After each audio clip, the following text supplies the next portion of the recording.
2022年9月18日是巴黎一年一度的无车日，从早上11点到晚上6点，巴黎市中心禁止机动车通行。由于俄乌冲突导致能源危机，汽油价格上涨又导致了高通胀，让法国民众的出行成本变高。今年的无车日活动开始之前就受到了很多关注。在无车日当天的香榭丽舍大道，警察执勤用骑马来代替开车。在协和广场有很多倡导骑车出行的活动，吸引了市民和孩子们参与。然而，在巴黎的主干道上依然有很多汽车，这让民众非常失望。Force est de constater que même pendant la journée sans voiture, la place de la Concorde reste très circulante. On espère que dans le centre de Paris, la majorité des axes soient plus libérés du transport motorisé qu'en temps normal. Mais cette année, voilà, c'est un peu une déception. On constate qu'il y a énormément de voitures autres que les véhicules de secours, les transports en commun. Normalement, dans le centre de Paris, c'est déjà en temps normal une zone de trafic limitée. En principe, pour la journée sans voiture, ce dispositif est renforcé. Donc ça devrait mieux se passer, notamment sur des grands axes comme la rue de Rivoli. Bonjour, je représente l'Eurocyclage, qui est un réseau national d'ateliers vélo.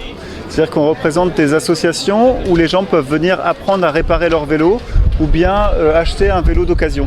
Je pense que c'est très important d'avoir une ville où on laisse plus de place au vélo et moins en voiture. Ça permet d'avoir une ville agréable à vivre, une ville apaisée, une ville où on respire mieux, voilà, une ville où on rencontre plus facilement les gens parce que tout va moins vite.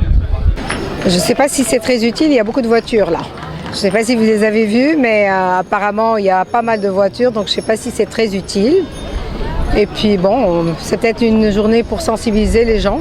事实上，由于巴黎的交通同时由巴黎市警察局和巴黎市政府负责管理，双方在限制机动车通行方面存在分歧，所以造成无车日依然车水马龙的情况。但是也有市民表示，无车日可以唤醒人们节约能源的意识，是一个很好的倡议。Eh ben, je trouve ça formidable parce que déjà il fait beau, c'est encore la fin de l'été, donc c'est une façon de découvrir Paris toujours en vélo.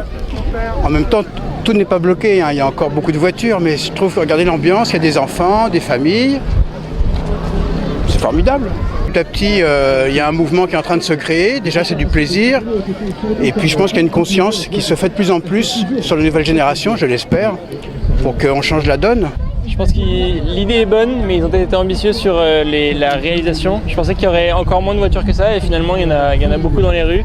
Je pensais qu'en venant à vélo, on pourrait rouler facilement au milieu des rues, et finalement on est quand même klaxonné par toutes les voitures dans les rues.